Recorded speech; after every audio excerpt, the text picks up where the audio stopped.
Alright, today is the 9th of September. I didn't really play so much in the past week.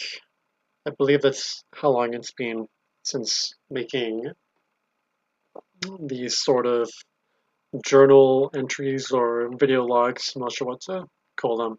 Hand history reviews, nonetheless.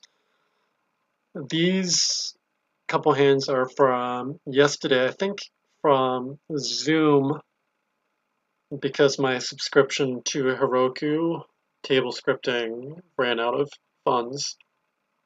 So during the interim, while I transferred, I just played Zoom, which is really soft in itself. Uh, anyway, I picked up a couple of hands. One hand I wrote down should be a simple one. It should be a simple one to model. I couldn't find it as I was playing, so I'll just have to rewrite it myself, I guess, and simulate it.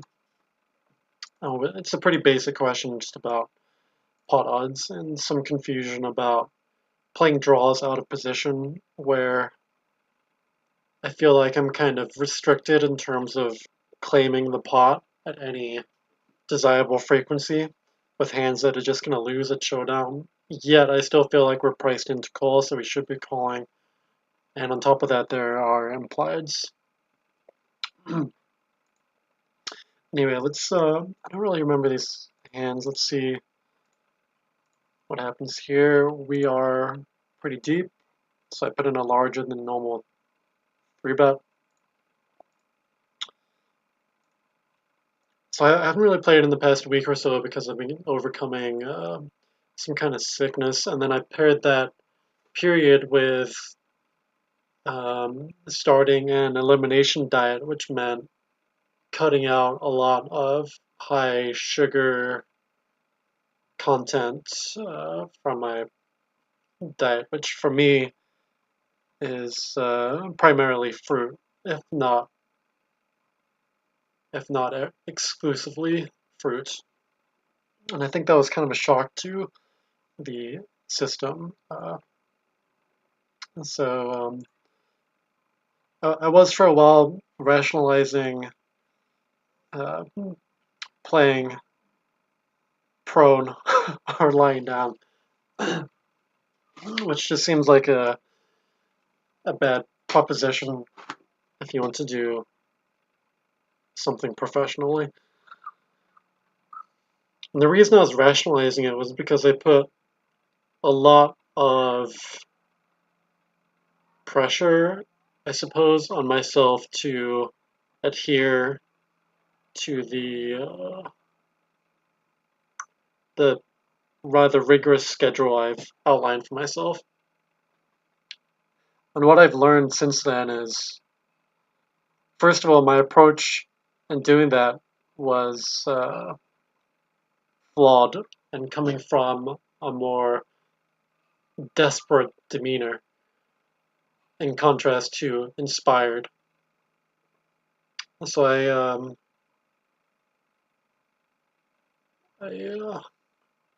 laid those differences out for myself, and bridging on that distinction, coming from an inspired place, I think I can still point myself towards my goals. In fact, I know I can. Um, but be creative in regards to the more demanding tasks I have laid out for myself. So, for instance, instead of playing poker, I could still learn poker when I'm in my most downtrodden state and I don't feel like playing whatsoever. I can still point myself to the goal of improving at poker, but I don't need to pour in the volume. And I can confirm the differences viscerally with my emotional body, which is really the most reliable guidance system we have as humans, I think. By my experience and estimation and learning from people I idolize in different schools of thought.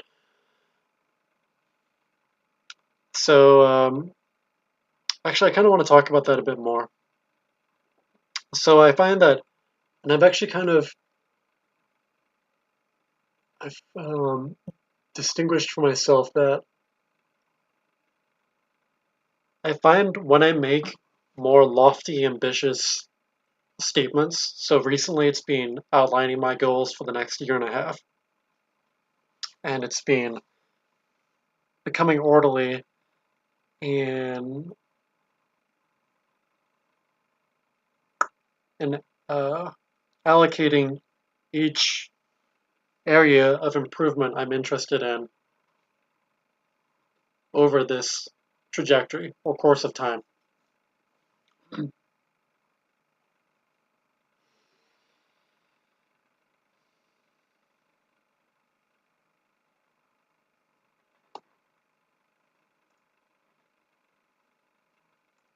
I lost my train of thought for a second. Okay, so the subconscious mind, I believe, rebels when I make statements like this, and the it's the theme of rebalancing the conscious mind and the subconscious mind, which I've touched upon in one of the previous videos or two. So if I set my ambitions with my conscious mind, but my subconscious mind harbors lacking belief sets, um, embedded by inferiority complexes, unworthiness, and etc., it will feel like a tug of war between both conflicting paradigms. And I find, like clockwork, every time I set a new goal, it's almost like I have to experience the contrast the following day, with day being some arbitrary form of measurement. It doesn't have to be a 24-hour window.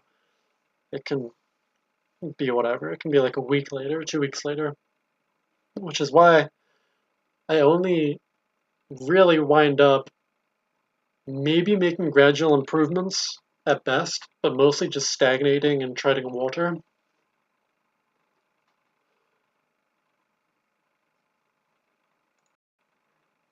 And so a period like recently where I make these um, incredibly ambitious goals, not outside the realm of possibility. I don't think. I think it's actually wise to set aspirations outside of practicality. Oh man, I keep going brain dead today. this this first day, if you will, has set me up to the day two of contrast or contradiction, which is considered the day of challenge in Bentinho's model. So the first day will be setting goals for yourself and almost becoming a little bit energetically lighter. And when I think of lighter, I think of you're raising your frequency, which is why it feels so good. For example, making a statement like, I'm going to go to the gym and sculpt my body. That if you're previously a well, someone dealing with obesity or something, that should feel pretty good because you're honoring your potential, your integrity as a person. And if you want to go deeper in that, I think you are tapping into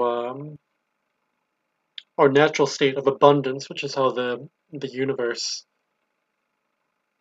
functions. It functions through abundance rather than scarcity, which is where the emotional body kicks in, or the emotional guidance system, which is kind of synonymous, kicks in and then confirms this for you. Whatever feels good, whatever excites you, is the path that you should be traveling down. So I'm kind of rambling now, but my day two I'm also going kind of brain dead a lot, but that's okay. My day two is usually like clockwork, as I previously stated, becoming ill and then not really getting anywhere. It's kind of plateauing. So my plateau period is when I'm sick, and then I justify old habits, old negative habits, because I think since I'm already in a negative headspace, that engaging in old behaviors, which are self-sabotaging, self-defeating, will only ever net or yield the outcome that I'm already in. And the realization I've made for myself is that's not true.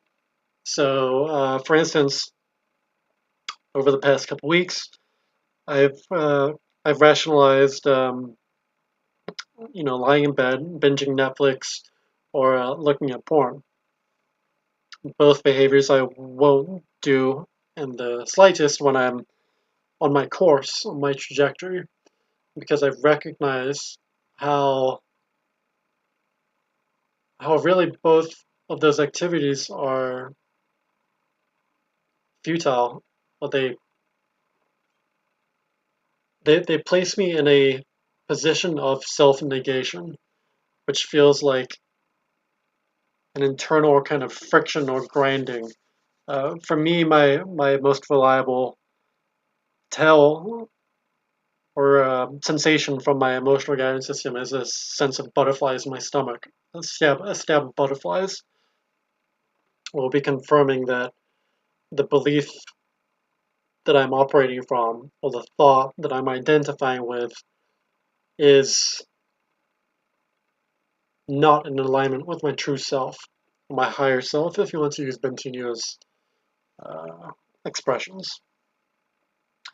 So, wrapping this all up and putting it all together, I've recognized that if I'm coming from a place of inspiration, even though I feel like I need to deviate from my schedule, from my scheduled uh, assignments, if you will. Assignments kind of has a weird connotation to it, or it seems like a chore when I say it out loud, but coming from a place of inspiration, that's never the case. I don't think you'll ever burn out when you're truly inspired.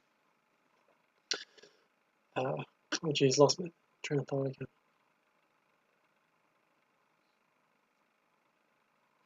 Coming from a place of abundance or inspiration allows me to substitute tasks I've set for myself by being creative, but still pointing myself in the right direction. So the example here might be, okay, I want to play poker. Should I watch a Netflix show an entire season to its completion and then really only feel mildly satisfied after its finale? Or should I lie in bed and watch poker videos on Run At Once? Should I read a book on poker and feel like I'm honoring myself as an individual, really, or satisfying my internal value system or integrity, if you want to call it that? I've decided decisively that the second option is the answer. So even though I didn't really play that much poker since making this distinction, I've been studying and watching one-on-ones videos and mainly studying heads up right now because that's something I'd like to get into with Corey. I think I'd like to. Well, I know I'd like to soonish start building pre-flop ranges for different big blind sizings and probably like into something niche like short stacking heads up around the 40 big blind mark. I'm letting Corey run some analysis right now, and then probably just going to use his computer, which is 20 times more powerful than mine, and then work from there. I'm not sure if I mentioned this, but I'm also working for him right now doing heads up PLO strategy graphs. I guess I could call it that. I wonder if I have an example somewhere. Let's see. It's going to be a low quality version of it because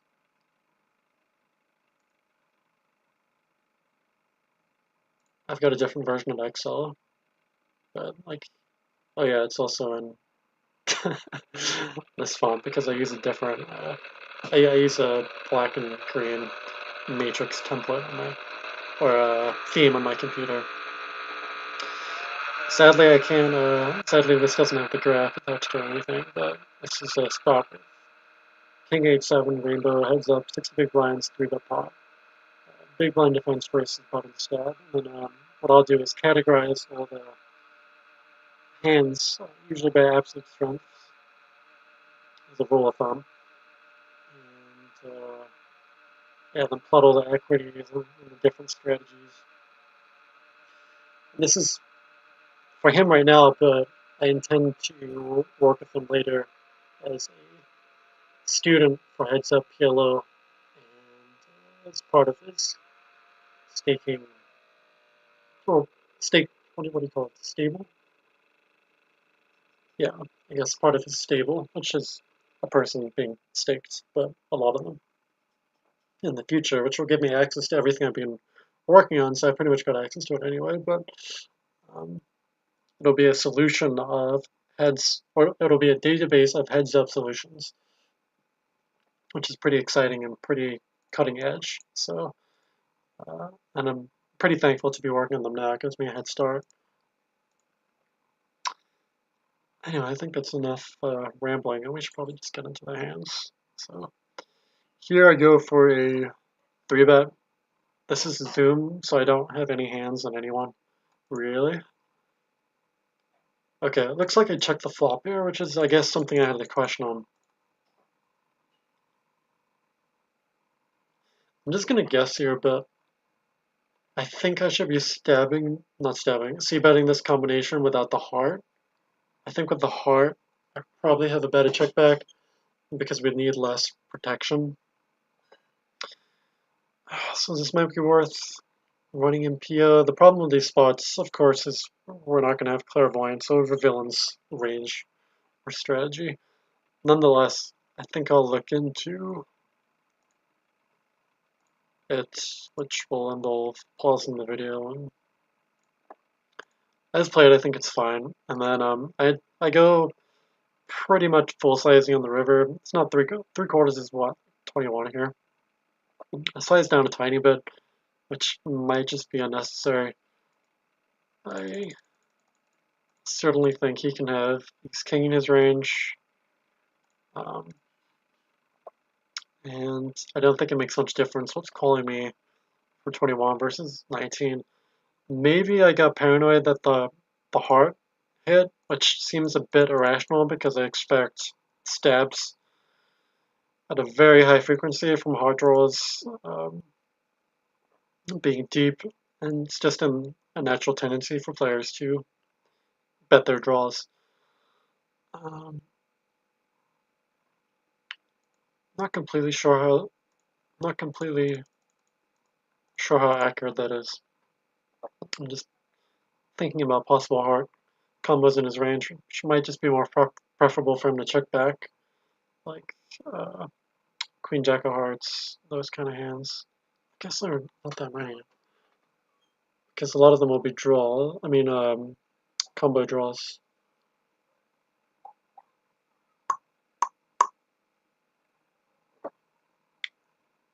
I think what I'll do is model this and do my best to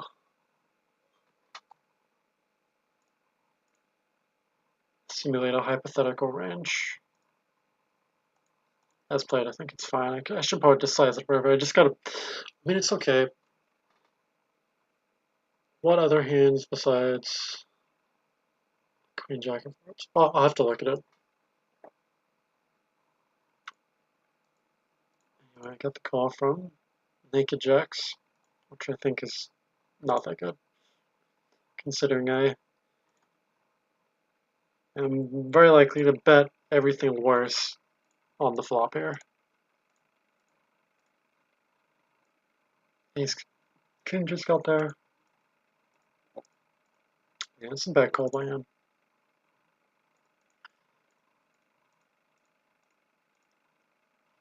Okay. These spots also confuse me. And I actually didn't have 4 hands on him. I think I had 2 hands. And this is going to seem like a really nitty fold. But with no, I might be able to rationalize it. With only 2 hands on him, and he was playing 100-0.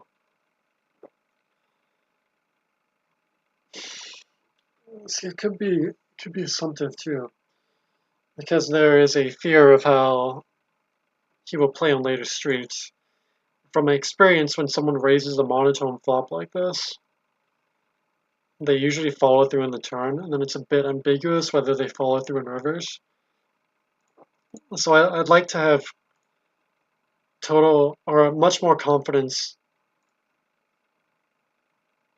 in how his range looks when he makes this raise here, because he's 100-0, so his aggression frequent. I mean, you can use Bayesian, I don't know how to say that word, Bayesian, and say, okay, he's probably got a very low aggression frequency because he's playing 0 PFR.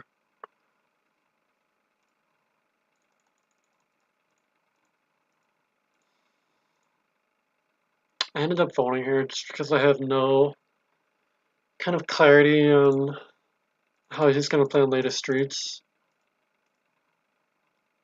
And it just feels... Here's what it kind of hinged on for me. If he's the player who raises and then barrels 3, it's really bad, I feel like, to call and then fold. But I don't have any clarity over what kind of range he's playing to do that. And this is where I confuse myself because I don't know how assumptive I'm being and just projecting my bias. But like I said, I've seen it just compounds because I'm hoping that he will shut down on turns, and I don't know how confidently I can say he will do that. It's just I feel completely in the dark here. So I feel like I'll just cut my variance and fold here until I get better reads on how a villain is playing. If he's a sputard, then I'm pretty much calling flop to call down a lot of the time because it gets particularly disastrous if I'm calling against a volatile player to fold at any point in the hand.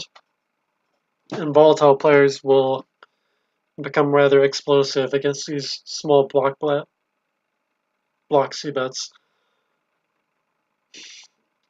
So without total clarity on what kind of player he is, other than seeing he's 100-0 over 2 hands at the time, I just felt like I'll make pretty, I want to say nitty fold, but it might be justifiable because I'm cutting variance.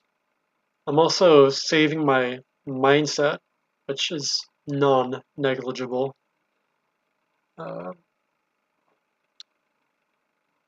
Because it can be somewhat tilt-inducing to not really have any sort of vision over what your opponent's doing, but still feel like you have to call down. Is this multi-way? I don't think so. By the same token, it's also really frustrating when he's raising with worse on the flop. and then you win against a hand like ace-5 with the 5 of club. I'm not sure. This hand is probably above my pay grade in terms of exploitability or exploitability. I might pass it along to Nick, see what he says.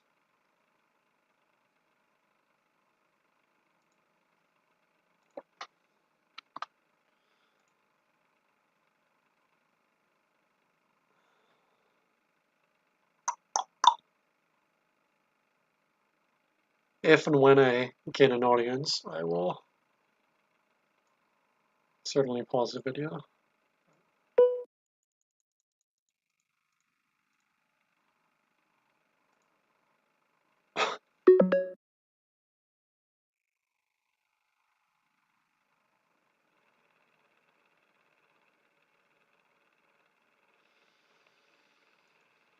Anyway, that was okay. Let's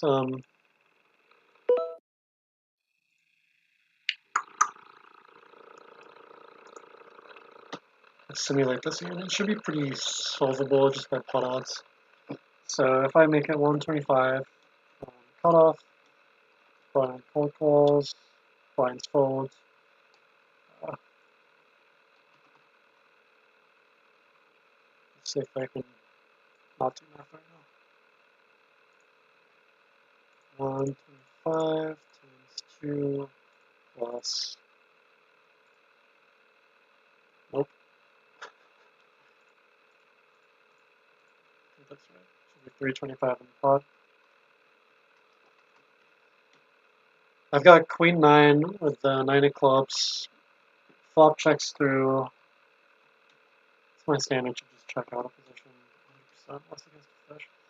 Turn is a 10 and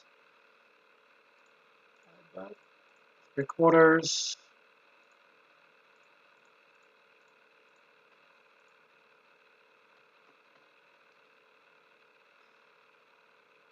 Sure, I forgot what it was.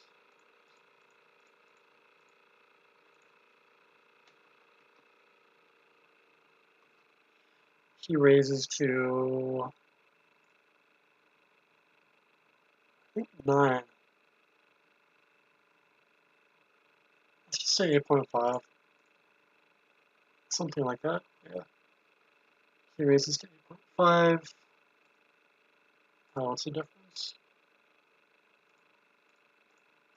See if I can do basic poker math.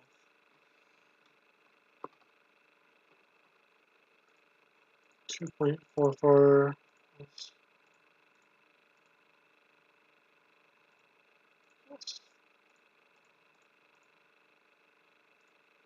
so 2.46 to 1. This is the shortcut. So I need 29% equity. Yes, I can just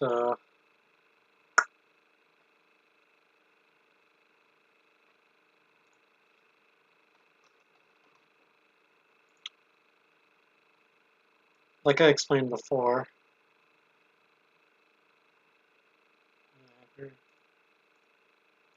a spot where I'm probably priced in. I just don't know how to claim the pot in any sort of threatening frequency. And I guess we can just give this guy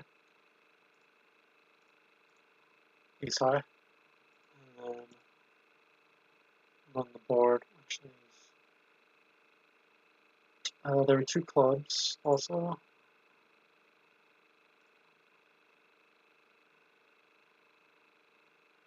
X. And then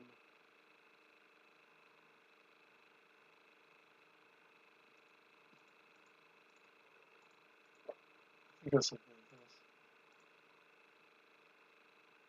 this. So we're kind of priced out in terms of raw equities, and I don't know how to solve for implieds. In fact, I think it's kind of impossible unless we have very large sample on villain and then fed up but don't know how to do it. But the question would be, can I make up the 6.2% difference when I don't. Which is being generous too, because this is suggest. Oh no, sorry, queen would give him a straight. So it's what's the best way to do this? Give him a 0 equity hand? Like, no, that doesn't make sense. What's the best way to do this? I guess it's to give him ace high, like ace 4, like I just did.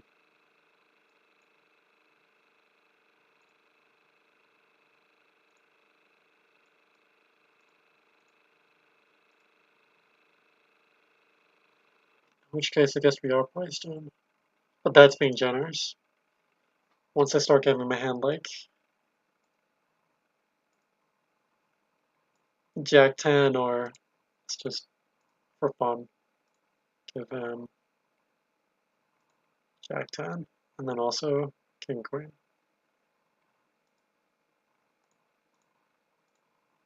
Yeah, now we're gonna crush. So I think it is a good fold.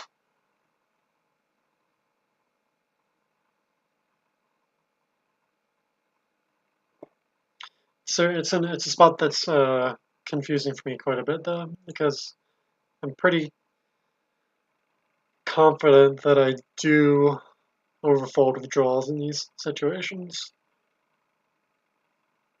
Trying to think, I'd definitely call King Queen, of course. I'd call the top open-ended straight draws and gutter type hands. So maybe I'm not overfolding this spot as much as I thought. Something to be wary of. I do think that's a good fold.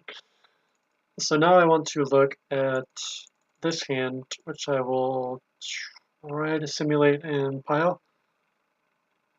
And I think his range will contain all sets. I'm going to give him a pretty generous, balanced range because it does look like he's a bit looser. And I'll be right back. Okay. So here are the ranges I gave myself as out of position, which seems pretty accurate. I wonder if I'd ever just flat ace king offsuit. I'd probably still raise it. He's probably still pointing against his call 3-bet range, which I have laid out here. I just gave him kind of a smattering of everything. Maybe I should have given him 75% king 10 suited, these kind of hands, but whatever, it's sold for now.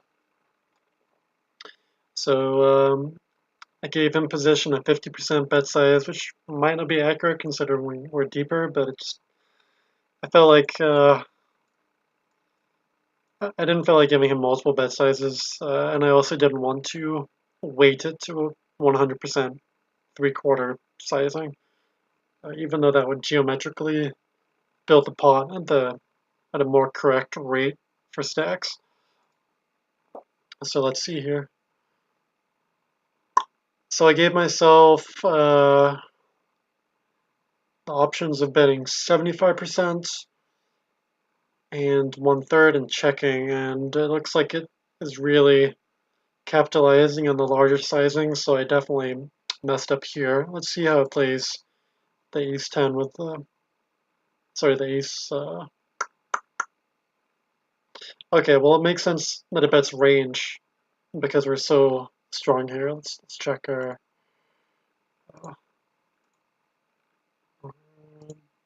out of position. Our EV is not showing up because because I've got a weird color scheme on. I wonder if I can just look at it in Range Explorer.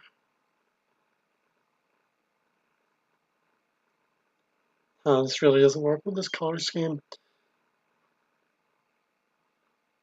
See if I can change it quickly. Okay, this might be blinding in video. But okay, out of position, 71.7 in EV. Okay, so it's pretty substantial. And let's also check out range explorer here. Let me see if I can remember how to read this.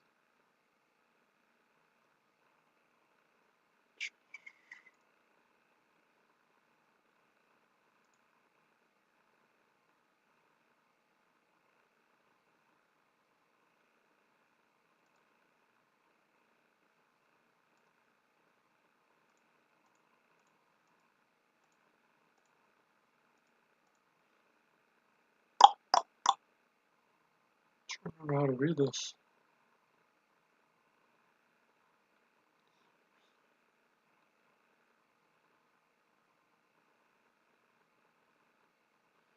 I don't remember.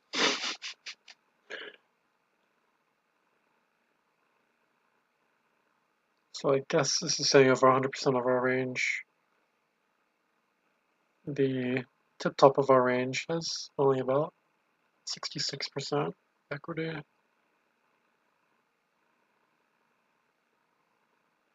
Is there a way to change that to EV? Yeah, I don't remember. I'm not too familiar with this, to be completely honest. Anyway, yeah, so we're betting range here. Something I didn't really consider. I thought we should be. It makes sense intuitively now. I'm looking at it because we're big blind three betting under the gun, so we're gonna have the most narrow range to three bet there is, considering we're far more incentivized to do majority calling with our range. So yeah, it makes more sense to bet range there. Trying to think what to entitle this video.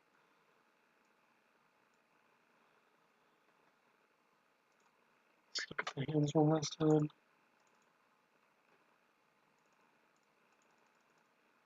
So there was a danger of projection and bias in that hand. In this hand,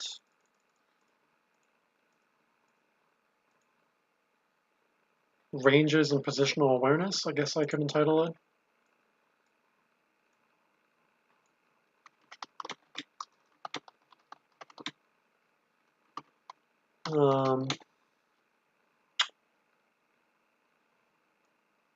Well, that's kind of redundant. Again, positional, right? So it'd be range awareness and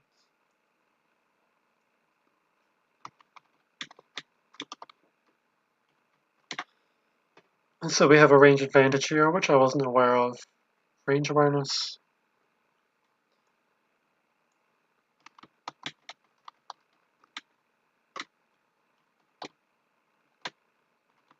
Something like that. I'll get creative.